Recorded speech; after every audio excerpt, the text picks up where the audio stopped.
नमस्कार दोस्तों, मैं संदीप पुले आप सभी का हार्दिक स्वागत करता हूं, हार्दिक अभिनंदन करता हूं इन द वर्ल्ड ऑफ हरबायु। हरबायु की इस खूबसूरत दुनिया में आप सभी का स्वागत है। दोस्तों, हम सब लोग जानते हैं कि हरबायु इंडिया की number 1 company in the field of pre diabetes, diabetes and wellness. दोस्तों, आज इस वीडियो के माध्यम से हम एक बहुत महत्वपूर्ण विषय पे चर्चा करने जा रहे हैं। विषय मैं आपके सामने रखने जा रहा हूं क्योंकि डर के आगे जीत है। आपने काफी बार सुना होगा, डर के आगे जीत है। क्लियर? और निश्चित तौर पर डर के आगे जीत होती है, पर जीवन में जब भी हम जीत हासिल करते हैं तो उसके पहले एक डर उत्पन्न होता है और ये डर सदैव हमको लगा रहता है, हम जीतेंगे नहीं जीतेंगे, जीतेंगे नहीं जीतेंगे। बस ऐसा ही हरबायु में कार्य करने के दौरान भी होता है और इस डर का होना स्वाभाविक भी है, क्योंकि कहते हैं कि जिस बारे में आपको जानकारी नहीं या जिस मार्ग को आप जानते नहीं, उसके बारे में डर उत्पन्न होना एक स्वाभाविक क्रिया है। जैसे आप नॉर्थ इंडिया में रहते हैं और कार लेके साउथ इंडिया में जाते हैं और वहां अगर जंगलों के रास्ते से गुजरना पड़ा तो मन में भय उत्पन्न होता है। वो भय आपको नॉर्थ इंडिया में नहीं आता है क्योंकि आप वहां के रोड को जानते हैं, है ना? पर वो डर आपको आता है साउथ इंडिया में। ऐसा ही कुछ मेरे साथ भी जीवन में घटा था। एक बार मैं अपनी कार लेके महाराष्ट्र में टूर पे था। तो तुळजा भवानी एक एरिया है जहां पर नवरात्र के दौरान काफी भीड़ होती है, क्योंकि वहां एक बड़ा मंदिर है माता जी का। और मैं अष्टमी या नवमी के दौरान उस वहां से गुजरा तो मालूम पड़ा कि पूरा शहर ब्लॉक कर दिया गया है। हम सबको शहर के बाहर ही रोक दिया गया है। सारे जितने लोग कार से थे वो अपना अपना रास्ता ढूंढने लग गए। मैंने भी गूगल ऑन किया, गूगल मैप पे जाकर अपना रोड ढूंढा कि कहां पर हाईवे पास में। 8 से 10 किलोमीटर दूरी के ऊपर एक हाईवे था। मैं अपनी कार उस तरफ ले गया। एक 2-3 किलोमीटर चलने के बाद में एकदम सकरा रोड आ गया। मुझे शंका हुई कि ये रोड उचित है या नहीं। तो वहां पे एक व्यक्ति मुझे मिला। मैंने उससे पूछा कि क्या ये रोड हाईवे की तरफ जाता है? उसने आंसर दिया, यस। मैं उस रोड पे चल निकला। पर जैसे जैसे मैं रोड पे आगे बढ़ने लग गया दोस्तों, मेरे मन में एक डर उत्पन्न हुआ। वो डर इसलिए उत्पन्न हुआ कि दोस्तों कि वो रोड इतना सकरा था कि मेरी गाड़ी जो थी वो पूरी झाड़ियों से घिर चुकी थी। रोड बहुत छोटा था। मन में एक शंका है कि अगर सामने से कोई ट्रैक्टर या बैलगाड़ी आ गई तो मेरा क्या होगा? मैं तो कार को रिवर्स भी नहीं ले सकता, ऐसी कंडीशन में था। दोनों तरफ से डोर बंद हो चुके थे। मैं उतर भी नहीं सकता था, इतनी घनी झाड़ियों के बीच में फंस गया था। डर बढ़ता जा रहा था, सफर जैसे जैसे आगे बढ़ रहा था। मन में एक भाव यह आया, क्यों संदीप तू इस रोड पर आया? साथ ही साथ में उस इंसान को भी कोस रहा था जिसने मेरे हाथ में कार देखने के बावजूद भी मुझे इस रोड पर डाल दिया। पर मैंने हिम्मत करी और आगे बढ़ता गया, आगे बढ़ता गया। आगे बढ़ने के बाद में मुझे सामने, आंखों के सामने नदी नजर आई। अब मैं फिर डर के माहौल में आ गया। ये तो सामने नदी आ गई, मतलब रोड ब्लॉक है। अब मैं कैसे यहां से, मैं फंस गया हूं, निकलूंगा कैसे? पर मैंने थोड़ी सी गाड़ी को आगे लिया, एक थोड़ा सा मुझे स्पेस मिला, मैं कार से उतरा और नदी की तरफ पैदल पैदल चलने लग गया। 100-150 कदम चलने के बाद में मुझे वो लोग नजर आए जो नदी के किनारे पे कपड़े धो रहे थे। मेरे जान में जान आई और मैंने उनसे जाके बातचीत करी कि क्या ये रास्ता हाईवे की तरफ जाता है? उन्होंने मुस्कुरा के जवाब दिया, यस, ये रास्ता हाईवे की तरफ जाता है। आप कार को इस तरफ से लेकर जाइए और नदी के उस कोने से निकल जाइए। मैंने उनके कहने पर कार को नदी में डाल दिया और नदी में पानी वाकई में कम था उस समय में। मेरी कार आसानी से निकल गई और थोड़े ही समय बाद में हाईवे पे पहुंच गया और सांस में सांस आई, जान में जान आई दोस्तों। पर ये ऐसा मेरे साथ क्यों हुआ? क्योंकि वो मार्ग मैंने पहली बार उस मार्ग पे चला था। बस ऐसा ही हरबायु करने के दौरान हमारे साथ में होता है। हम में से कई सारे साथी हैं, हमारे कई बिजनेस पार्टनर हैं जो हमेशा ये सोचते रहते हैं कि हरबायु में हम जीतेंगे या नहीं जीतेंगे, जीतेंगे या नहीं जीतेंगे। ये शंका का वातावरण क्यों पैदा होता है? ये भय का और डर का वातावरण क्यों पैदा होता है? इसका सिंपल सा आंसर है नॉलेज का ना होना, जानकारी का अभाव होना। अगर दोस्तों, मैं इतना ही कहना चाहूंगा कि अगर आपको पाथवे ऑफ सक्सेस मालूम है, मतलब सफलता का मार्ग मालूम है, तो जीतने से आपको दुनिया की कोई ताकत नहीं रोक सकती, है ना? वो रास्ता आपको मालूम होना चाहिए। एक बार आप उस रास्ते पे चल निकले और आप डेफिनेटली सफल हो जाएंगे।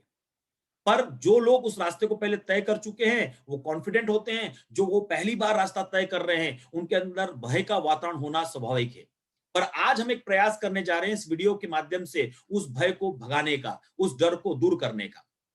दोस्तों, जो सफलता का मार्ग है, अगर वो हमको मालूम पड़ जाए तो हमारे जो भी गोल्स हैं, जैसे महीने का 50,000 कमाना है, 1 लाख कमाना है, 2 लाख कमाना है, 3 लाख कमाना है, 5 लाख कमाना है, अगर आपको पाथवे ऑफ सक्सेस मालूम पड़ जाए तो फिर ये डर आपके मन में होगा ही नहीं। तो आज हम इस वीडियो के माध्यम से वो समझने का प्रयास कर रहे हैं।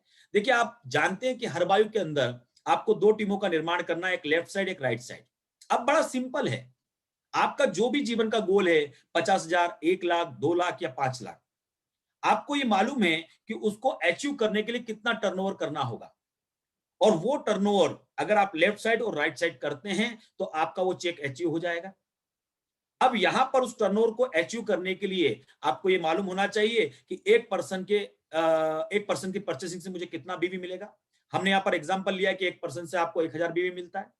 तो अब आप मान लेते हैं कि आपको 2 लाख बीवी का टर्नओवर करना है, तो सिंपल सी बात, फॉर्मूला सामने आ चुका है कि 200 ग्राहक लेफ्ट में चाहिए, 200 ग्राहक राइट में चाहिए। और इससे यह भी क्लियर हो जाता है कि उन ग्राहकों को आपके नेटवर्क में लाने के लिए कितने बिजनेस पार्टनर चाहिए। अगर एक बिजनेस पार्टनर 20 ग्राहक लाने में सक्षम है, तो 200 ग्राहकों को लाने के लिए 10 बिजनेस पार्टनर चाहिए। जब इतना आसानी से हम अपने स्ट्रक्चर को डिजाइन कर सकते हैं, तो फिर डर किस बात का। पर जब सफर की शुरुआत करते हैं, तो वो डर उत्पन्न होता है, और डर इसलिए उत्पन्न होता है क्योंकि लोग हमको क्या करते हैं, ना करते हैं, है ना। सब लोग तो हाँ नहीं करते। तो चलिए आज हम ये भी समझने का प्रयास करते हैं कि ना करने के बावजूद भी सक्सेस या सफलता कैसे मिलती है। दोस्तों, नेटवर्क मार्केटिंग में एक ही सिद्धांत कहा गया है जिसको बोला गया औसत का नियम। और मैं आपको बताना चाहता हूं कि औसत का नियम पूरी दुनिया की सेलिंग इंडस्ट्री पे लागू होता है, उसी तरह नेटवर्क मार्केटिंग इंडस्ट्री पे भी लागू होता है। और ये औसत का नियम मैंने जो लिया है वो एक किताब से लिया है जिसका नाम है सवाल ही जवाब है। इसके राइटर है एलन पीस। और इसमें कहा गया है कि नेटवर्क मार्केटिंग में हाथ तक कैसे पहुंचे। दोस्तों, जब ये किताब आई तब इसको गीता, कुरान, बाइबल कहा गया नेटवर्क मार्केटिंग इंडस्ट्री का, और इसके सिद्धांत आज भी लागू होते हैं। नेटवर्क मार्केटिंग का जो सामान्य औसत है इसमें बताया गया, जो आपकी स्क्रीन पर है इस समय में, कि अगर 10 संभावित ग्राहकों से आप बातचीत करते हैं तो 6 लोग आपकी बात सुनकर रोमांचित होते हैं, 3 लोग आपके बिजनेस अपॉर्चुनिटी को ज्वाइन करते हैं, और एक व्यक्ति उसमें से कामयाब होता है। ये औसत का नियम समझाया है इस किताब के अंदर नेटवर्क मार्केटिंग का। पर मैं जानता हूं कि इस समय में आपके मन में सवाल है कि भाई हरबायू का क्या औसत है ना। क्योंकि हरबायू वो पहली कंपनी है इंडियन मार्केट में जो एक मिशन पर कार्य कर रही है। तो मुझे बताते हुए खुशी हो रही है आपको कि आज हम हरबायू के औसत को भी सीखने या समझने जा रहे हैं। दोस्तों, आज हरबायू में सफलता प्राप्त करने के लिए हरबायू का औसत भी हमको समझ में आना चाहिए।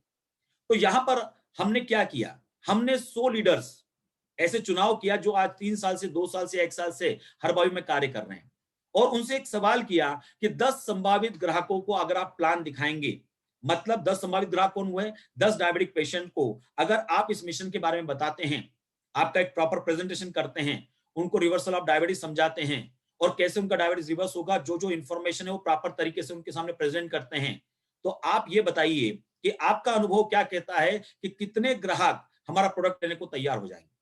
दोस्तों, यहां पर सबका जवाब अलग अलग था। किसी का जवाब था कि भाई 5 ग्राहक तैयार हो जाएंगे, किसी का जवाब था 4 ग्राहक तैयार हो जाएंगे, किसी का जवाब था 3, किसी का 2। पर मेजोरिटी पीपल ने जो आंसर दिया, हमने उसको औसत में कन्वर्ट किया। तो जो मेजोरिटी पीपल ने आंसर दिया, मोर देन 60 to 70% लोगों ने, उन्होंने कहा 3। मतलब 10 संभावित ग्राहकों को अगर आप प्लान दिखाएंगे तो 3 लोग हरबायू का प्रोडक्ट लेने को तैयार हो जाएंगे। अब देखिए, बड़ा सिंपल हो चुका है कि आपको जितना अपने लेफ्ट और राइट में आज संभावित ग्राहक तैयार करना है, इस औसत पे आप आराम से काम कर सकते हैं। अब यहां पर एक सवाल और किया गया, और वो सवाल ये था दोस्तों कि 10 ग्राहक अगर 3 महीने हरबायू प्रोडक्ट का सेवन करते हैं, डायबिटी हो या प्रोटेक्ट 360 हो या डायबाबिट कैप्सूल हो, तो 3 महीने सेवन करने के बाद और प्रॉपर आपने उनका फॉलोअप किया है, उनका उचित आहार और विहार है, कितने प्रतिशत लोगों को पहले 3 महीने में फिजियोलॉजिकल और पैथोलॉजिकल परिणाम देखने को मिलते हैं।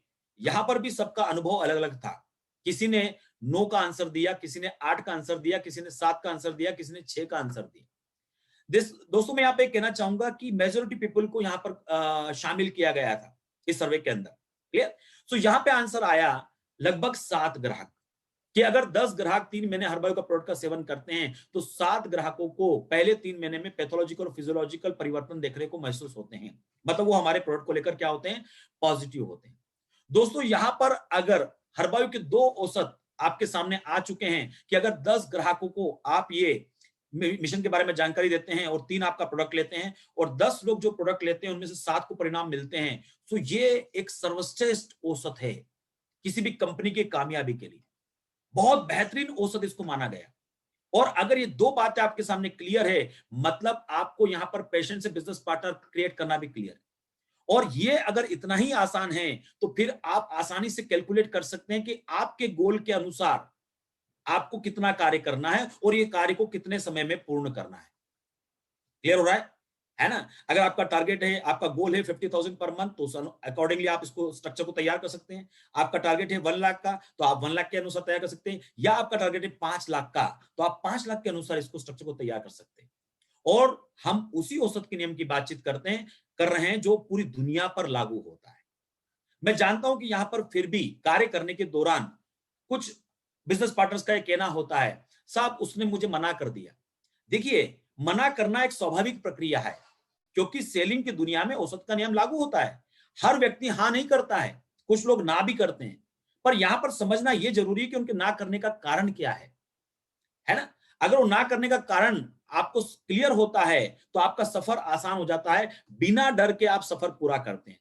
ध्यान रखिए, जब भी आप किसी मंजिल को प्राप्त करना चाहते हैं तो सफर तो करना ही होता है ना? पर वो सफर डर के साथ होता है या बिना डर के साथ होता है, ये बड़ा महत्वपूर्ण है। तो आज इस वीडियो के माध्यम से हम हमारे उस ग्राहक को जानने का प्रयास करने वाले हैं, जिसके माध्यम से वो डर भी खत्म हो जाए। देखिए, ना करना एक स्वाभाविक प्रक्रिया है और हां करना भी एक स्वाभाविक प्रक्रिया है, और इसलिए औसत का नियम तैयार होता है। तो सबसे महत्वपूर्ण बात कैसी है कि अगर औसत का नियम मालूम है आपको, तो फिर डर कैसा? फिर तो आपका जितना लगभग तय है ना? पर वो जो मन में सवाल है कि साहब मुझे लोग ना क्यों करते हैं, क्योंकि कहीं ना कहीं एक प्रॉपर एजुकेशन हमारे अंदर नहीं होता, वो नॉलेज हमारे अंदर नहीं होता, इसलिए वो डर पैदा होता है। तो आइए आज हम इस वीडियो के माध्यम से हमारे ग्राहक को समझते हैं। Let's understand our customer. जो हमारा कस्टमर है ना, वो कैसा होता है, किन परिस्थितियों में वो हाँ करता है, किन परिस्थितियों में वो ना करता है। क्लियर? सो इसको हमने अलग अलग ग्रुपों में बांट दिया है। अब यहां पर पहले ग्रुप को हम देखने का प्रयास करते हैं, एज वाइज। जब हम एज वाइज बात करते हैं तो हमारे सामने 3 ग्रुप आते हैं, यंग एज, मिडिल एज और ओल्ड एज। यंग एज का मतलब होता है 30 से लेकर 45 साल के लोग, मिडिल एज मतलब 45 टू 60, और ओल्ड एज मतलब 60 एंड अबव। अब हमने यहां पर 3-3.5 साल में अनुभव किया है, क्योंकि हरबायू इस प्रकार के मिशन पे कार्य करने वाली इस देश की पहली कंपनी है, इसलिए हमको यहां पर हमारे अनुभव पे काम करना पड़ेगा। तो हमने ये देखा है कि जो यंग एज है वहां पर आपका सक्सेस का परसेंटेज ज्यादा होगा, मतलब औसत का नियम यहां पे हायर लेवल पर आपके लिए काम करेगा। वहीं पर कहीं मिडिल एज व्यक्ति है अगर वो, तो वहां पर औसत का नियम थोड़ा सा कम काम करेगा उससे, यंग एज से, और ओल्ड एज में और थोड़ा कम काम करेगा। मतलब अगर कोई व्यक्ति की एज 72 है और आपने उसको डायबिटीज रिवर्सल बताया, तो हो सकता है कि उससे आपको ये आंसर सुनने को मिले, मुझे अब डायबिटीज को रिवर्स करके करना क्या है, मेरी तो पूरी उम्र हो गई है।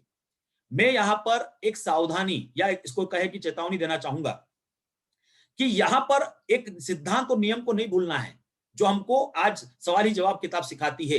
डोंट प्री जज। देखिए, मैं आपको बातें जरूर बता रहा हूं, यहां पे अनुभव जरूर शेयर कर रहा हूं, पर इस नियम को भूलना नहीं है। डोंट प्री जज। ये सिस्टम हमको सिखाता है कि कभी भी प्री जज नहीं करना है। मतलब अगर आपके सामने कोई 70 साल के व्यक्ति आ गए और आप पहले से प्री जज कर ले, ये तो ना ही करने वाले, ऐसा बिल्कुल नहीं करना है दोस्तों। ये हम अनुभव शेयर कर रहे हैं जिससे कि हमारा रास्ता कैसा हो जाए, आसान हो जाए। तो यहां पहला ग्रुप हमने देखा, जहां पर हमने यंग एज, मिडिल एज और ओल्ड एज इन 3 भागों में डिवाइड किया। सिर्फ हमने ये चर्चा करी कहां सक्सेस का रेट ज्यादा हो सकता है, कहां सक्सेस का रेट कम हो सकता है। अब हम आगे बढ़ते हैं और दूसरा ग्रुप देखते हैं, डायबिटिक लाइफ। जब आप किसी व्यक्ति से मिलते हैं तो आप सवाल करते हैं आपको कितने समय से डायबिटीज है, और वो आंसर देता है, इससे उसकी डायबिटिक लाइफ तय होती है। तो यहां पर हमने ABCDEFG अलग अलग भागों में विभाजित किया है। ए कैटेगरी में हमने रखा है 1 month to 6 month, B category में 7 टू 1 ईयर, फिर 1 to 2 year, 2 year to 5 year, 6 year to 10 year, 11 year to 20 year and about 20 year. अब देखिए, मैं यहाँ पे आपको अपने अनुभव और अपने टीम के अनुभव के आधार पर बताना चाहूंगा कि 1 टू 6 मंथ अगर किसी को न्यूली डायबिटीज हुआ है, तो ऐसा व्यक्ति अपने डायबिटीज को रिवर्स करने के लिए बहुत उत्साहित रहता है। वो लगातार यूट्यूब पे सर्च करता है, वो लगातार गूगल पे सर्च करता है, उसको कुछ मिल जाए, ऐसी संजीवनी मिल जाए कि उसका जीवन बदल जाए और उस डायबिटीज के झंझट से बाहर आ रहा है। तो इसका मतलब क्या हुआ, यहां पर औसत का नियम किस तरह काम करेगा। अगर इस एज ग्रुप के 10 लोगों से मिलेंगे तो शायद 9 लोग आपको हाँ करने वाले। यही सिलसिला शुरू होता है, चालू रहता है 7 मंथ से लेकर 1 ईयर तक भी। यहां पर भी थोड़ा सा औसत का नियम कम हो सकता है, थोड़ा सा, पर यह भी हायर सक्सेस रेट आपको यहां पर देता है। अब बात करते हैं 1 ईयर टू 2 ईयर। अब यहां पर क्या होता है कि 1 ईयर में वो व्यक्ति सेटल हो चुका है, अपनी टेबलेट लेके अपने ग्लूकोज को कंट्रोल कर चुका है, थोड़ा सा घूमना भी शुरू कर चुका है। अगर वो डिसिप्लिन पर्सन है तो उसका ग्लूकोज फ्लक्चुएट भी नहीं हो रहा है। आप जानते ही हैं कि परमपिता परमेश्वर ने इंसान को एक बहुत महत्वपूर्ण ताकत दी है, भूलने की ताकत। और ये जो भूलने की ताकत है, ये भूलने की ताकत क्या करती है, उस इंसान को अब परिवर्तित कर देती है। अब वो भूल चुका, उसको डायबिटीज है, वो गोली खा के मस्त है। तो यहां पर डेफिनेटली आपका सक्सेस का रेट क्या होगा, थोड़ा सा डाउन हो जाएगा, है ना।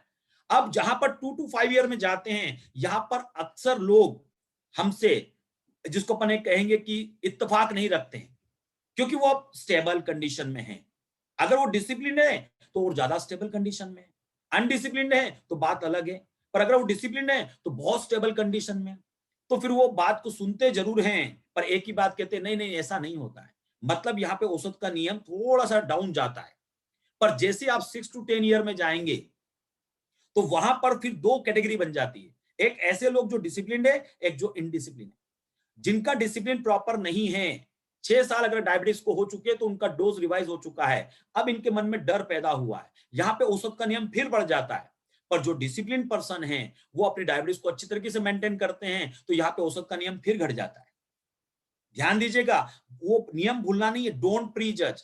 मैं ये सिर्फ आपकी मदद के लिए बता रहा हूं, पर डोंट प्री जज। कोई भी व्यक्ति हाँ कर सकता है, कोई भी व्यक्ति ना कर सकता है, क्योंकि औसत का नियम काम करता है। ठीक है, अब हम जाते हैं 11 to 20 ईयर। वंस अगेन यहां पर औसत का नियम बढ़कर आपको सपोर्ट करता है। क्यों? क्योंकि जिस व्यक्ति को 10 साल डायबिटीज को हो चुके हैं, लगभग उसमें कॉम्प्लिकेशन आने की शुरुआत हो चुकी है, लगभग उसका जो मेडिसिन है 2 बार रिवाइज हो चुका है, और उसको यह एहसास हो चुका है कि अब मुझे डायबिटीज से खतरा है। फिर यहां पर आता है एज ग्रुप भी। अगर वो यंग एज है, उसको 40 में डायबिटीज हुआ, अभी वो 50 का है, तो शायद जल्दी आपको हाँ करेगा। पर अगर 60 के एज में डायबिटीज हुआ है और 11 साल बाद एज 71 हो चुकी है, तो शायद वो उतनी जल्दी हाँ नहीं करेगा। क्लियर? तो इन बातों को हमको यहां पर समझना है। अब आता है अबाउट 20 ईयर। अब 20 ईयर के अब आप चले गए तो डेफिनेटली वो व्यक्ति कॉम्प्लिकेशन में आ चुका है, 15 to 20 ईयर। तो यहां तो पॉसिबिलिटी ज्यादा है, यहाँ पे औसत का नियम फिर बढ़ जाता है, यहाँ पे हाँ की संभावना फिर बढ़ जाती है। वंस अगेन यहाँ पर एज ग्रुप काउंट करता है। तो उस बात को हमको भूलना नहीं है ना, और पूरी तरीके से ध्यान रखना है, डोंट प्री जज। तो हमने यहाँ पर दूसरा ग्रुप देखा डायबिटिक लाइफ के रूप में। अब हम उस ग्रुप की बात करने जा रहे हैं जिसका सक्सेस रेट बहुत ज्यादा होता है। आइए उस ग्रुप को समझते हैं। देखिए, कस्टमर हेल्थ स्टेटस। अब उस जो आपका कस्टमर, उसका हेल्थ का स्टेटस क्या है ना। मतलब पेशेंट किसके साथ है, पेशेंट विद कॉम्प्लिकेशंस। अगर वो कॉम्प्लिकेशन में है, रेटिनोपैथी है, न्यूरोपैथी है, नेफ्रोपैथी है, तुरंत हाँ करेगा, सक्सेस का रेट हायर है यहाँ पर। अगर ऐसे 10 लोगों से मिलते हैं जिनको कॉम्प्लिकेशंस हैं, तो सक्सेस का रेट 8 से 9 पर जा सकता है। High dose of medicine. अगर किसी व्यक्ति को बहुत ज्यादा टैबलेट्स चल रही हैं, तो ऐसा व्यक्ति भी उन टैबलेट को ले लेकर परेशान हो चुका है, यहां भी सक्सेस का रेट ज्यादा है। पेशेंट विद इंसुलिन, अगर वो इंसुलिन पर है, यहां पे सबसे हाईएस्ट सक्सेस का रेट मिलता है। एक साइकोलॉजिकल इफेक्ट काम करता है पेशेंट के माइंड पर, मुझे इंसुलिन नहीं लेना है, मुझे इंसुलिन नहीं लेना है। और ये बात उसको बार बार सताती है और कुछ नई की खोज में उसको लेकर आगे जाती है, और ऐसी स्थिति में आप उसको मिल जाते हैं, और जब रिवर्सल ऑफ डायबिटीज की बात करते हैं, वो आपकी बात मानने को तैयार हो जाता है। अगला है अनकंट्रोल ग्लूकोज। अब देखिए, किसी व्यक्ति का टैबलेट लेने के बाद भी ग्लूकोज कंट्रोल नहीं हो रहा है, तो अब क्या लगता है आपको, व्यक्ति क्या एक सामान्य जीवन जी पा रहा है या वो परेशान है? डेफिनेटली वो परेशान है। तो यहां पर भी सक्सेस का रेट जो होगा वो ज्यादा होगा। औसत का नियम यहां पर हायर लेवल पर काम करने वाला है। अगर आप 10 ऐसे संभावित ग्राहकों से मिलते हैं जिनका ग्लूकोज अनकंट्रोल है, तो वहां पर आपको 8 to 9 सक्सेस का रेट मिल सकता है। तो ये वो ग्रुप है जिस ग्रुप में सक्सेस का रेट क्या होगा, हायर होगा, और औसत का नियम आपके लिए बेहतर तरीके से काम करेगा। अब यहां पर मैंने आपको एक और ग्रुप दिया है जिसका जो है पेशेंट पॉजिटिव फॉर आयुर्वेदा। अगर कोई व्यक्ति आयुर्वेद के लिए पॉजिटिव, तो हमने पाया है पिछले 3 साढ़े 3 सालों के अंदर कि वो लगातार किसी प्रोडक्ट की तलाश में रहता है, किसी ऐसे रिसर्च प्रोडक्ट की तलाश में रहता है जो उसका जीवन बदल दे, because he is a positive with Ayurveda. Clear? तो यहां पर भी सक्सेस का रेट बहुत ज्यादा होता है। तो हमने यहां पर एक नया ग्रुप देखा जहां पर आपको हायर सक्सेस रेट मिलता है दोस्तों। अब आगे बढ़ते हैं अगले ग्रुप की तरफ, है ना। तो यहां पर आता है फाइनेंशियल स्टेटस। अब वो व्यक्ति हाँ कर रहा है या वो व्यक्ति आपको ना कर रहा है। वो डायबिटिक पेशेंट का फाइनेंशियल स्टेटस क्या है, रिच क्लास है, मिडिल क्लास है या पुअर क्लास है। देखिए, अब यहां पर हम सिर्फ इस ग्रुप की बात कर रहे हैं। ठीक है। पर यहां पर जब इसके साथ किसी दूसरे ग्रुप को अटैच कर देंगे आप, तो परिणाम चेंज हो जाएंगे।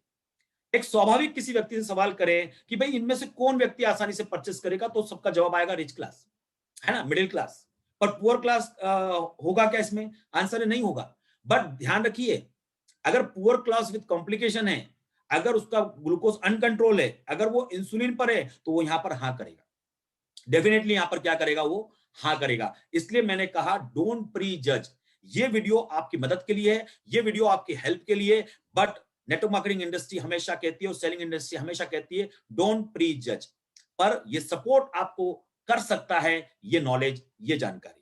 तो अब यहाँ पे हमने फाइनेंशियल स्टेटस देखा कि इन 3 भागों में वो डिवाइड होता है, तो कौन जल्दी हाँ कर सकता है, कौन ना कर सकता है, ये निर्णय आप खुद ले सकते हैं। फिर हम आगे बढ़ते हैं और अब देखते हैं डिपेंडेंसी। कुछ पेशेंट आपको ऐसे मिलते हैं जो अबव 60 होते हैं, वो रिटायर्ड हो चुके हैं। अब वो अगर गवर्नमेंट जॉब में उनका पेंशन है, तो वो इंडिपेंडेंट है, उनको पेंशन मिल रहा है, वो अपना निर्णय ले सकते हैं। पर अगर वो डिपेंडेंट है, मतलब आज की कंडीशन में उनका जीवन अपने बच्चों पर डिपेंडेंट है, और जो भी प्रोडक्ट की प्राइस होगी वो बच्चों को देना है, बेटे को देना है या बेटी को देना है, ऐसी स्थिति में निर्णय उस बेटे और बेटी को लेना है। तो अक्सर ऐसा होता है कि आप उनको एक बेहतर प्रेजेंटेशन देते हैं, प्रेजेंटेशन के बाद उनको अच्छा भी लगता है, वो बोलते हैं मैं घर पे बात करके आपको बताऊंगा, और 2 दिन बाद आपको कहते हैं ना। आप कहते भाई ना क्यों कर दिया? रीजन वही है ना कि भाई वो अपना सेल्फ निर्णय नहीं ले सकते हैं, बिकॉज उनका इनकम का कोई सोर्स नहीं है। तो ऐसी स्थिति में भी आपको कई बार क्या होती है, ना मिल जाती है। और हम क्या सोचते हैं, अरे यार लोग ना कर रहे हैं। नहीं, उनका कंडीशन क्या है, वो किस ग्रुप को बिलोंग कर रहे हैं, वो किस परिस्थिति में है, उसके अनुसार वो हाँ या ना करते हैं, है ना। और हर जगह पर औसत का नियम क्या करता है, काम करता है। और फाइनली हम उस ग्रुप पे आते हैं जो पूरी दुनिया पर कार्य करता है, ये जिसको हम बोलते हैं एटीट्यूड, पैशन एटीट्यूड, है ना। पॉजिटिव एटीट्यूड का व्यक्ति हमेशा हाँ करता है, और नेगेटिव एटीट्यूड का व्यक्ति हर कंडीशन में क्या करता है, ना करता है। देखिए, यहां पर भी मैं कहूंगा डोंट प्री जज। अगर नेगेटिव एटीट्यूड है बट विद कॉम्प्लिकेशन है, तो उसको हाँ करना है। वो शंका करता है आप पर, वो आपसे पूछता है गारंटी दोगे क्या? मैंने बहुत सारे प्रोडक्ट का इस्तेमाल किया है, आप गारंटी दोगे क्या?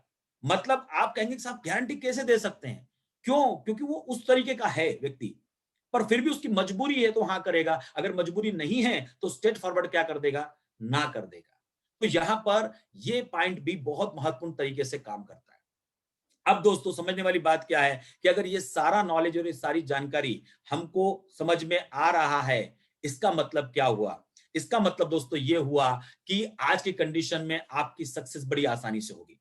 पर सक्सेस सिर्फ ऐसे नहीं आएगी, ये जो सारे पैरामीटर ये आपके लिए काम करेंगे, उसके साथ स्ट्रॉन्ग तरीके से इस मिशन का प्रेजेंटेशन आपको करते आना चाहिए, और आपको प्रॉपर नॉलेज भी होना चाहिए। वैसे तो औसत का नियम आपको आपके ऊपर कार्य करता है, अगर आपका स्ट्रॉन्ग प्रेजेंटेशन नहीं भी है और स्ट्रॉन्ग नॉलेज नहीं भी है। पर फिर भी अगर आप एक जिसको कहेंगे कि एक सीरियस बिजनेसमैन है, आप ये बात जानते हैं कि आपके जीवन में आपके जो गोल्स हैं वो आपके जीवन के लिए क्या मायने रखते हैं, तो मैं आपसे निवेदन करूंगा कि अच्छी तरीके से प्रेजेंटेशन को तैयार करें, एक नॉलेज को अपग्रेड कर लें, पहले ट्रेनिंग कर लें, प्रॉपर लिस्ट का निर्माण करें, और फिर फील्ड में जाकर कार्य की क्या करें, शुरुआत करें। तो यहां पर आपका प्रेजेंटेशन और नॉलेज आपको भूलना नहीं है। अब जब आप कार्य करते हैं तो एक नियम और नहीं भूलना है, जब आप कार्य करते हैं, हाँ किया तो प्रेजेंट सेल और ना किया तो फ्यूचर सेल। दोस्तों, ये जब नारा दिया गया तो यह अनुभव के आधार पर ही दिया गया। आप जानते हैं कि हरबायू हमारे देश की उन चुनिंदा कंपनियों में से एक है जिसमें जो बिजनेस पार्टनर कार्य करता है उसका कार्य व्यर्थ नहीं जाता है। क्योंकि जब आप किसी डायबिटिक पेशेंट से मिलते हैं, अगर उसने हाँ किया तो प्रेजेंट सेल और ना किया तो फ्यूचर सेल। मतलब ना करने के बाद में क्या उसका डायबिटीज खत्म होने वाला है? नहीं। क्या उसका डायबिटीज उसको जीवन में कभी परेशान नहीं करने वाला है? करने वाला है। इसका मतलब हो सकता है 6 महीने बाद, 1 साल बाद, 2 साल बाद वो आपको फिर कॉल करने वाला है। तो जितने भी हरबायु के अंदर हम सभी लोग कार्य कर रहे हैं, हमारे द्वारा पर डे किया गया कार्य भी एक प्रकार का सेल है, या तो वो प्रेजेंट सेल है या वो फ्यूचर सेल है। तो इस बात को बिल्कुल भी भूलना नहीं है, और ऑलवेज पॉजिटिव रहना है, और ऑलवेज तेज गति से जो आपकी मंजिल है उसकी तरफ तेज गति से आपको आगे बढ़ना है। अब यहां पर एक और नियम बड़ा महत्वपूर्ण है, वो है पेशेंट फॉलो। जिन लोगों ने हाँ की है उनमें उनका फॉलो बहुत बेहतर तरीके से आपको लेना है। क्यों लेना है? क्योंकि उनके अंदर ही आपका बिजनेस पार्टनर छुपा हुआ है। तो पेशेंट फॉलोअप के सिद्धांत को भूलना नहीं है। इसके लिए आपको ऑलरेडी वीडियो दिए जा चुके हैं, इसकी जानकारी, उसकी ट्रेनिंग दी जा चुकी है। उन वीडियोस को बार बार देखना है और कैसे सही तरीके से पेशेंट का फॉलोअप करना है, जिससे कि आप मैक्सिमम रिजल्ट ले सके। वैसे तो औसत का नियम हर वायु पे 10 में से 7 पर काम करता है, पर मैं कहता हूं कि व्हाई नॉट 9? हम 9 पर क्यों ना जाएं? और मैं पूरे आत्मविश्वास से आपको ये कहना चाहता हूं कि अगर आपका फॉलोअप सही है तो आपको 10 में से 9 संभावित ग्राहकों पे परिणाम प्राप्त होंगे जो हमारा प्रोडक्ट ले रहे हैं। तो दोस्तों, मैं आशा करता हूं कि जो जानकारी इस वीडियो में मैंने आपको प्रदान की है, जो आपके साथ चर्चा की है, यह निश्चित तौर पर आपको लाभ प्रदान करेगी और लाभ ही प्रदान नहीं करेगी। मैं तो ये विश्वास के साथ आपको ये कह सकता हूं कि अगर इस औसत के नियम पर सही तरीके से आपने काम किया, इस इंफॉर्मेशन पे आपने सही तरीके से काम किया, तो आपकी जीत 100% है। 99.99 भी नहीं, 100% आप यहां पर जीतने वाले हैं। ये नहीं भूलना हमको कि जब हम जीतेंगे तो क्या होगा। जब हम जीतेंगे तो भारत मधुमेह मुक्त होगा। ये एक नए समाज का निर्माण होगा, एक नए देश का निर्माण होगा। न सिर्फ आप अपने सपनों को और अपने परिवार के सपनों को पूरा करेंगे, बल्कि इस देश के सपनों को भी पूरा करेंगे। दोस्तों, मैं आपका धन्यवाद देना चाहता हूं कि आपने पेशेंस के साथ में ये वीडियो देखा और आशा करता हूं कि ये वीडियो आपको बहुत मदद करेगा आपकी वर्किंग में। So thank you very much. जय हिंद, जय हर भाई।